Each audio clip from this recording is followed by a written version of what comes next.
पहले वीडियो में बच्चों मैंने आपको बताया कि भारत आने की जलमार्ग की खोज किसने की। दूसरा है भारत में यूरोपियों का आगमन। भारत में जो अंग्रेजों का आगमन कब हुआ, यानी कि वो कब आए और अपना व्यापार कैसे किए। तो भारत आने के जलमार्ग की खोज होने के पश्चात भारत में व्यापार करने के लिए सर्वप्रथम पुर्तगाली फिरिंगी यानी कि अंग्रेज आए।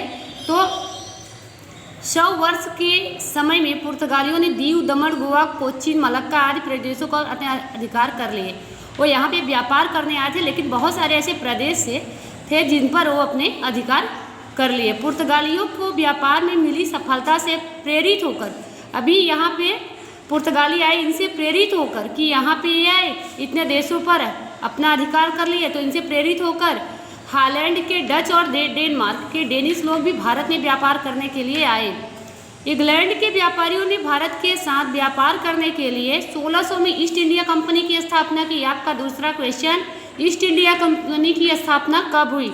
तो 1600 ईस्वी में ईस्ट इंडिया कंपनी की स्थापना। इंग्लैंड की रानी एलिजाबेथ द्वारा ईस्ट इंडिया कंपनी को पूरे देशों के साथ व्यापार करने की स्वीकृति दिए जाने पर 1608 में कंपनी का प्रथम जहाज कप्तान विलियम हॉकिंस के नेतृत्व में सूरत आया, परंतु उन्हें पुर्तगालियों के वर्चस्व और विरोध के कारण अब यहाँ पे वो भी अपना व्यापार करने के लिए आए, परंतु यहाँ पुर्तगाली क्या किए, बहुत सारे उनका विरोध करने लगे, अनुमति नहीं मिल सकी। अंत में ईस्ट इंडिया कंपनी को मुगल बादशाह जहांगीर की तरफ से व्यापार करने का अधिकार पत्र मिलने पर सूरत में ब्रिटिश ईस्ट इंडिया कंपनी की प्रथम कोठी व्यापारिक केंद्र ईस्वी में स्थापित की। प्रारंभिक वर्षों में कंपनी ने सूरत, भरूच, अहमदाबाद में व्यापारिक केंद्र स्थापित किए, परंतु इन प्रदेशों में मराठी सत्ता का प्रभुत्व बढ़ने से कंपनी को खतरा दिखाई दिया, इसलिए वे दक्षिण और पूर्व दिशा में आगे बढ़े। वो यहाँ पे सूरत, भरूच, अहमदाबाद बहुत सारे जगहों पर अपना व्यापार करने के लिए आए, परंतु यहाँ पे मराठी लोगों का सत्ता का प्रभुत्व ज़्यादा था, इसलिए वहाँ पे उनको ऐसा लगा कि वो खतरा ज़्यादा है, इसलिए उन्होंने मछलीपट्टनम यानी आंध्र प्रदेश, सेंट जॉर्ज चेन्नई और फोर्ट विलियम्स कोलकाता में कोठियाँ स्थापित की। अपना घर क्या आंध्र प्रदेश, चेन्नई और कोलकाता में स्थापित किए। मुंबई में मुख्य केंद्र स्थापित किया, उनका मुख्य केंद्र था मुंबई, महाराष्ट्र। 1668 में व्यापार करने के लिए फ्रेंच ईस्ट इंडिया कंपनी का आगमन हुआ। उसने समय बीतने पर माहे, कराइल, पांडिचेरी, चंद्रनगर, मछलीपट्टनम आदि प्रदेशों में व्यापारिक केंद्रों की स्थापना की। 18वीं सदी में अंग्रेजों और फ्रांसीसी विश्व भर में अपनी सत्ता स्थापित करने और उपनिवेश प्राप्त करने की सतत प्रक्रिया थी। भारत में 1746 से 1763 के दौरान इन दोनों ब्रिटिश ईस्ट इंडिया कंपनी और फ्रेंच ईस्ट इंडिया कंपनी के भी सत्ता स्थापित करने के लिए 3 कर्नाटक युद्ध हुए। इन दोनों में आपसी व्यापार करने के लिए यहाँ पे 3 युद्ध हुए, जिसमें फ्रेंच ईस्ट इंडिया कंपनी की पराजय होने से ब्रिटिश ईस्ट इंडिया कंपनी जो 1600 ईस्वी में स्थापित किया गया था, राज्य विस्तार मार्ग प्रशस्त हो गया। इस तरह सत्ता संघर्ष के अंत में पुर्तगालियों के पास दीव, दमन, गोवा रहे। युद्ध करने के बाद इनके पास 3 प्रदेश रहे, जबकि फ्रांसीसियों के पास चंद्रनगर, माहे, कराइल, पांडिचेरी जैसे प्रदेशों के रहे, जबकि डच सदा के लिए विदा हो गए। डच जो आए थे, अभी आपको मैंने बताया कि व्यापारियों पुर्तगालियों से प्रेरित होकर हमारे देश में डच और डच और डेनमार्क 2 लोग आए थे, तो जिसमें डच क्या हुए, विदा हो गए, एकदम से वो यहाँ व्यापार नहीं कर पाए। तो आपका यहाँ पे स्टार्ट हुआ युद्ध, क्योंकि व्यापार करने के लिए दोनों लोग चाहते थे कि मेरा सत्ता यहाँ पे रहे। तो पहला प्लासी का युद्ध हुआ। बंगाल में सिराजुद्दौला का शासन था। उसके उतावले स्वभाव के कारण, वो बहुत ही उतावलापन था, वो सोचा जो कार्य है उसको तुरंत करो, उसका परिणाम नहीं सोचता था और कार्य करना स्टार्ट कर देता था। उसके कई विरोधी थे। कोई भी इंसान अगर बिना सोचे समझे कार्य करेगा, उसके पास बहुत सारे विरोधी होंगे।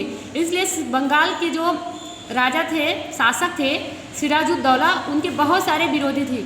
उस समय में ब्रिटिश ईस्ट इंडिया कंपनी ने नवाब की स्वीकृति लिए बिना ही कोलकाता की रक्षा के बहाने व्यापारी कोठी के चारों ओर से किलाबंदी कर दी, परंतु नवाब सिराजुद्दौला ने किलाबंदी तोड़ डाली। वहाँ के जो नवाब थे वो क्या किए, उस कंपनी महल को चारों तरफ से घेर दिए, लेकिन सिराजुद्दौला क्या किए, किलाबंदी को तोड़ डाली। यह समाचार मद्रास यानी चेन्नई पहुंचने पर कोलकाता की कोठी की सहायता करने के लिए रॉबर्ट क्लाइव के नेतृत्व में कंपनी का एक छोटा सैन्य दल बंगाल आया। बहुत छोटा सा सैन्य दल, सैनिकों का गुट बंगाल आया। ईस्ट इंडिया कंपनी का सैन्य शक्तिशाली होने पर भी नवाब की सेना को पराजित करना सरल न लगने पर रॉबर्ट क्लाइव ने दगाबाजी का सहारा लिया, यानी कि जब उनको लगा कि हम यहाँ से जीत नहीं सकते तो धोखा देना चालू किया। नवाब को पराजित करने के लिए षड्यंत्र यानी कि बहुत सारे गुप्त योजनाएं बनाया, षड्यंत्र यानी गुप्त योजनाएं बनाना रचना की गई, जिसमें सेनापति मीर जाफर शेख हमीद चंद को षड्यंत्र में शामिल किया गया और कंपनी को नवाब द्वारा सताए जाने का बहाना बनाकर प्लासी नामक गांव के पास के मैदान में युद्ध घोषित कर दिया। प्लासी एक गांव का नाम था। प्लासी का युद्ध 23 जून 1757 को हुआ। प्लासी के मैदान में मुर्शिदाबाद, जो पश्चिम बंगाल में लगभग 38 किलोमीटर दूरी पर है। पूरी योजना के अनुसार मीर जाफर युद्ध में असफल रहा, क्योंकि पहले से ही उनका अपना बना था, इसलिए मीर जाफर युद्ध में क्या हुआ, असफल हुआ। सिराजुद्दौला हार गया। क्या था, क्योंकि वो बहुत उतावलापन था, बिना सोचे समझे कार्य करता था, और इनका क्या था, ये अपना षड्यंत्र रच के युद्ध में पहुंचे थे, इसलिए सिराजुद्दौला हार गया। क्लाइव ने षड्यंत्र से प्लासी का युद्ध मात्र आधे ही दिन में पूरा कर लिया। पूरा दिन भी इसको युद्ध करने में नहीं लगा और युद्ध में सफलता उसको मिली और सिराजुद्दौला को हार प्राप्त हुई, पराजय हुआ इसका।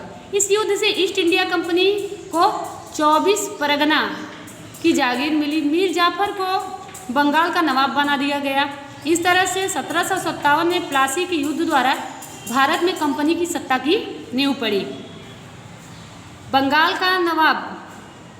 दूसरा है आपका पहला युद्ध प्लासी का युद्ध, दूसरा है आपका बक्सर का युद्ध। अंग्रेजों ने मीर जाफर को बंगाल का नवाब बनाकर उसके पास से अलग अलग बहाने बनाकर विपुल धन प्राप्त किया। वहाँ तो उसको नवाब बना दिया, लेकिन बहुत सारे बहाने करके उससे धन निकालना, प्राप्त करना चालू कर दिया और अधिक अधिकार प्राप्त करने की लालच में ईस्ट इंडिया कंपनी ने मीर जाफर को हटाकर मीर कासिम को बंगाल का नवाब बनाया। अभी यहाँ से ही स्टार्ट होता है कि कितने युद्ध होंगे, क्योंकि एक को नवाब बनाया गया, उससे क्या हुआ, ईस्ट इंडिया कंपनी उससे फ़ायदा लेने लगी। फिर जब देखा कि उससे हमको फ़ायदा नहीं हो रहा है तो दूसरे को उसने वहाँ का नवाब बना दिया। कंपनी के लिए मीर कासिम तो मीर जाफर से भी अधिक महत्वाकांक्षी साबित हुआ, अतः कंपनी को मीर कासिम से डर लगा, इसलिए मीर कासिम को हटाकर पुनः मीर जाफर को नवाब बनाया। उसने क्या सोचा, मीर कासिम को बनाते हैं तो उससे हमको फ़ायदा हो, लेकिन क्या वो और महत्वाकांक्षी यानी कि और लालची निकला, तो उसको फिर हटा के मीर जाफर को नवाब बना दिया गया। मीर कासिम अवध के नवाब की शरण में गया। उस समय अवध में मुगल बादशाह शाह आलम आया हुआ था, इसलिए तीनों ने संयुक्त रूप से कंपनी का सामना करने का निर्णय करके कंपनी के विरुद्ध युद्ध की घोषणा कर दी। बक्सर में उस संयुक्त सेना के विरुद्ध 22 अक्टूबर 1764 को ईस्ट इंडिया कंपनी ने युद्ध किया, जिसमें संयुक्त सेना की पराजय होने से कंपनी को बंगाल और बिहार और उड़ीसा की दीवानी सत्ता मिली। कंपनी शासन का विकास आपका आगे है। कंपनी शासन का विकास, तो जो कंपनियां थी उसका विकास कब हुआ। अंग्रेज सरकार ने नियामक कानून पारित किया, बहुत सारे ऐसे कानून पारित किए 1773। उस कानून के अनुसार बंगाल के गवर्नर को गवर्नर जनरल बनाकर कंपनी के व्यापारी तथा राजनीतिक हितों तथा प्रवृत्तियों को उसके साथ अंकुश में रखा गया। उसके अंतर्गत मुंबई, मद्रास के गवर्नर और उनकी काउंसिल को रखा गया। इस तरह से वारेन हेस्टिंग भारत का प्रथम गवर्नर जनरल, आपका 4-5 क्वेश्चन इतने में ही हो गया। भारत का प्रथम गवर्नर जनरल वारेन हेस्टिंग और बक्सर का युद्ध और प्लासी का युद्ध। ईस्ट इंडिया कंपनी की स्थापना और भारत के जलमार्ग की खोज किसने की, ये सारे क्वेश्चन के आंसर भी इसी में मैं बताती जा रही हूँ। उनके समय में मराठों के साथ गवर्नर जनरल वारेन हेस्टिंग प्रथम मराठा युद्ध और तैमूर के हैदर अली के साथ द्वितीय मैसूर युद्ध हुए। इन दो सत्ताओं के साथ एक सामना करने से ईस्ट इंडिया कंपनी की कठिनाइयाँ बढ़ी। वॉरेन हेस्टिंग के बाद गवर्नर जनरल के रूप में कॉर्नवालिस आया। दूसरा गवर्नर जनरल कॉर्नवालिस आया। उसके समय में मैसूर का बाग के रूप में प्रख्यात टीपू सुल्तान के साथ तीसरा मैसूर युद्ध हुआ। टीपू सुल्तान को हराने के लिए कंपनी ने मराठा और निजाम की सहायता ली। तीनों को सम्मिलित सेना से टीपू सुल्तान की हार हुई। तो यहाँ पे बताया गया टीपू सुल्तान की हार तीनों की संगठन के कारण हुआ। कॉर्नवालिस के बाद sir John Shore governor general बना। उसके द्वारा अपनाई गई तटस्थता की नीति के कारण ईस्ट इंडिया कंपनी की प्रतिष्ठा एक तरफ घटी तो दूसरी तरफ मराठे अधिक शक्तिशाली बने। इसमें जॉन शोर के बाद आने वाले गवर्नर जनरल वेलेस्ली के सिर पर कंपनी को भारत में सर्वोपरि बनाने का उत्तरदायित्व आया। इसके लिए वेलेस्ली ने सहायक संधि योजना लागू की। सहायक संधि योजना की शर्तें और स्वीकार करने वाले राज्य निम्नलिखित थे। अब आपको मैं सहायक संधि योजना की शर्तें बताने के बाद आपको एक कंपनी शासन का आर्थिक प्रभाव आपका दूसरा है और कंपनी शासन का सामाजिक प्रभाव दो आपका है कि कंपनी शासन का जो प्रभाव आर्थिक प्रभाव था वो कैसे हमारे भारत पर पड़ा और दूसरा है कंपनी शासन का सामाजिक प्रभाव, सामाजिक और आर्थिक प्रभाव। तो आपको यहाँ बता दूँ सहायक संधि योजना की शर्तें क्या क्या थी।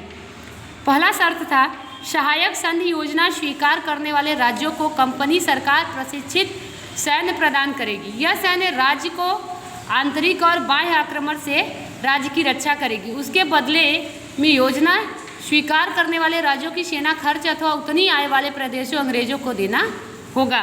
तीसरी है कंपनी की अनुमति के बिना राज्य अन्य राज्य के साथ युद्ध या संधि नहीं कर सकता। बिना कंपनी के आदेश के बगैर राज्य दूसरे राज्य से युद्ध भी नहीं कर सकता और संधि भी नहीं कर सकता। राज्य को दरबार में एक अंग्रेज प्रतिनिधि रखना होगा। और लास्ट है आपका अन्य विदेशी को अपने राज्य में नौकरी पर नहीं रखा गया। जो बाहर के लोग आएंगे उनको हम नौकरी पर नहीं रखी। योजना स्वीकार करने वाले राज्य जो इनकी योजनाएं 5 योजनाएं थी और 5 योजनाओं को जितने राज्य ने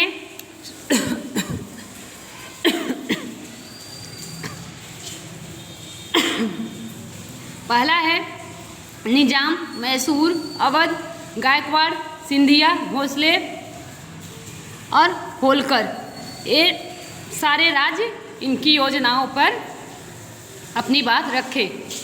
अब आगे मैं आपको 2 चैप्टर जो है वो आपको दूसरे वीडियो में बता दूंगी। ये आपका चैप्टर कंप्लीट हो जाएगा। आप अपने से बुक पढ़ना, जो भी क्वेश्चन नहीं आ रहा है वो पूछ लेना।